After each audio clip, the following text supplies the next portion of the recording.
మహిమ కలుగునుగాక. క్రీస్తునందు ప్రియ దేవుని బిడ్డలారా, ప్రభు అయిన యేసు క్రీస్తు పరిశుద్ధ నామములో మీ అందరికీ ఈ ఉదయకాల శుభములు తెలియచేయచ్చు ఉన్నాను.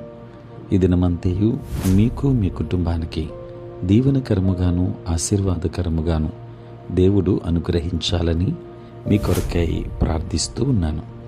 నేటి దినము కొరకు ఏర్పాటు చేయబడిన దేవుని వాక్యము కీర్తనల గ్రంథం 119వ సంకీర్తన 71వ వచనం.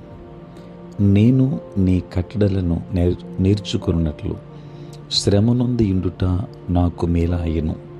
ప్రియులారా, నేటి దినము కొరకు ఏర్పాటు చేయబడిన ధ్యానాంశము శ్రమ మేలు. ప్రియులారా, శ్రమను ఎవరు కోరుకొనరు. అందరూ సంతోషాన్ని ఆనందాన్ని కోరుకుంటారు. కానీ అనుకోకుండా శ్రమ దాడి చేసినప్పుడు మీరు సనుక్కుంటూ ఉంటారు, సొమ్మసిల్లిపోతూ ఉంటారు, ఆవేదన చెందుతారు. ప్రియులారా, దావీదు శ్రమ నొందినప్పుడు తన్ను తాను పరిశీలన చేసుకున్నాడు. శ్రమ నొందుట నాకు మేలాయను అని శ్రమలోనూ ఆ మేలును కనుగొన్నాడు. ఆ మేలు ఏమిటి? నేను దేవుని ధర్మశాస్త్రమును అనుసరించి నడుచుకొనుచున్నాను అనున్నదియే. ప్రియులారా, శ్రమ అనున్నది అగ్ని వంటిది. అగ్ని వలన మైనం కరిగిపోతుంది, జిగటమన్ను గట్టిపడుచున్నది. ఆ ప్రకారమే శోధన అనేకులను ప్రభు యొద్ద నుండి దూరము చేయుచుండగా కొందరు ప్రభునందు స్థిరముగా నిలుచుచున్నారు. చిన్న మంటను గాలి అణిచివేస్తుంది, అయితే పెద్ద మంట మీద గాలి విసిరిన కొలది మరింతగా వ్యాపిస్తుంది, కానీ అది ఆరిపోదు. ప్రియులారా, శ్రమ సమయమున కల్వరి ప్రేమ జ్వాలను మండనీయండి. శ్రమ అను ఆటంకాన్ని జయిస్తూ ముందుకు సాగండి. శ్రమలోనూ మేలు పొందుటకు అప్పగించుకొనండి. దేవుని ధర్మశాస్త్రమును నేర్చుకున్నటకు అది మీకు సహాయపడుతుంది.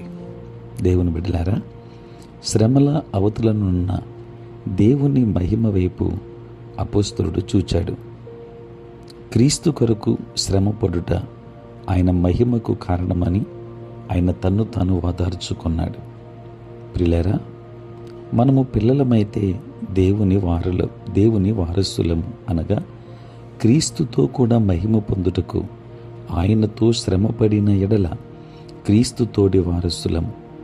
మన ఎదుట ఇప్పటి కాలపు శ్రమలు ఎన్నతగినవి కావని ఎంచుచున్నాను అని రోమాపత్రిక 8వ అధ్యాయం 17-18 వచనాలు చూస్తాం.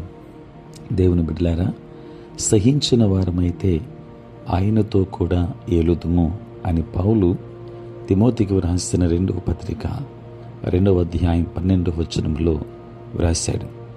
విశ్వాసమును బట్టి మోషే పెద్దవాడైనప్పుడు ఫరో కుమారుడని పిలువబడుటకు అంగీకరించలేదు.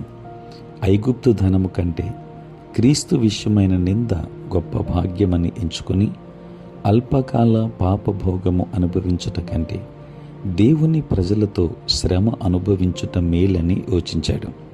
దేవుని బిడ్డలారా, శ్రమల మార్గము గుండా నడిచిన యోబు కూడా సంతోషముగా ఆయన నన్ను శోధించిన తరువాత నేను సువర్ణము వలె కనబడదును అన్నాడు. శ్రమలు మనలను శుద్ధీకరిస్తున్నాయి కనుక శ్రమయందు అతిశయించుదాం, దైవాశీర్వాదములు పొందుకుందాం. దేవుడు మిమ్మును మీ కుటుంబాన్ని బహుగా దీవించునుగాక. ఆమేన్. ప్రార్థన. పరిశుద్ధుడైన తండ్రి, ప్రేమ కలిగిన ప్రభువా, మీ పరిశుద్ధ నామమునకు వందనాలు, స్తోత్రాలు చెల్లిస్తున్నాము నాయన. రాత్రంతయు కాపాడి సంరక్షించి సుఖనిద్రను మాకు దయచేసి మా జీవితంలో మరొక నూతన దినాన్ని మేము చూడగలిగే భాగ్యం ప్రభువా మీరు మాకు ఇచ్చినందులకే స్తోత్రాలు. తండ్రి, ఈ దినమంతా కూడా మీ సన్నిధి మాతో ఉంచండి. మీ ప్రసన్నత మాకు అనుగ్రహించండి.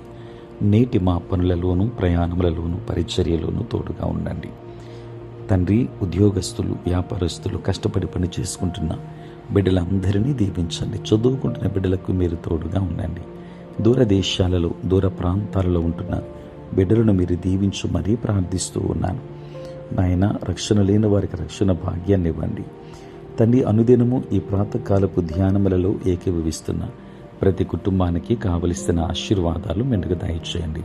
ప్రేమ కలిగిన మా ప్రభువా, పుట్టినరోజు పెళ్లి రోజు జరుపుకొనుచున్న బిడ్డలను దీవించి నూతన ఆశీర్వాదములు మెండుగా వారికి దయచేయమని, ఏదైనా దీవెనలతో నింపమని యేసు నామములో ప్రార్థించి వేడుకొనుచున్నాము తండ్రి. ఆమేన్. తండ్రి, కుమార, పరిశుద్ధాత్మ త్రియేక దేవుని దీవెన సదా మీకును మీ కుటుంబానికి తోడై ఉండును గాక. ఆమేన్.